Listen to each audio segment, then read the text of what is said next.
હતો કે બે વારસદારો છે, એમાંથી એકનું મૃત્યુ થઈ ગયું છે, એક હાજર છે. તો જે પેલા હાજર છે એને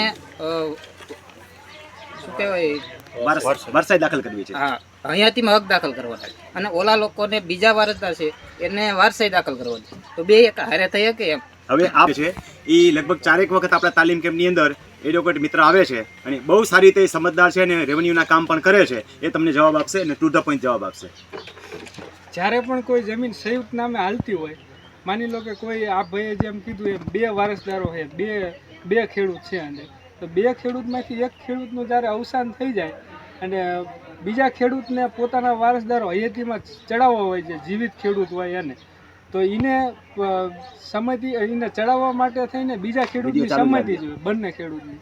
હવે એ બીજો ખેડૂત તો હાજર નથી, તો એ હાજર ન એટલે પહેલાં એના વારસદારો ચડશે, એના વારસદારોનું નોંધ પ્રમાણિત થઈ જાય, 7/12માં નામ દાખલ થઈ જાય. પછી આજે જે મરણ પામનાર જે ખેડૂત હતો એના વારસદારો અને જે જીવિત ખેડૂત હતો એ પોતે આ બધાય ભેગા થઈને સંમતિ આપે પછી જ જીવિત ખેડૂતના હયાતીમાં હક દાખલ થાય. કારણ કે વ્યક્તિ જ્યારે હયાત નથી તો સહમતિ કોણ આપે? તમે કયા જિલ્લામાં પ્રેક્ટિસ કરો છો? સુરેન્દ્રનગર જિલ્લામાં. કઈ જગ્યાએ પ્રેક્ટિસ કરો છો? ડિસ્ટ્રિક્ટ કોર્ટની અંદર સારી પ્રેક્ટિસ કરે છે અને રેવન્યુનું પણ સારું નોલેજ ધરાવે છે, કારણ કે એકદમ પેચીદો પ્રશ્ન છે અને બહુ વ્યવસ્થિત ભાઈને જવાબ આપેલો છે.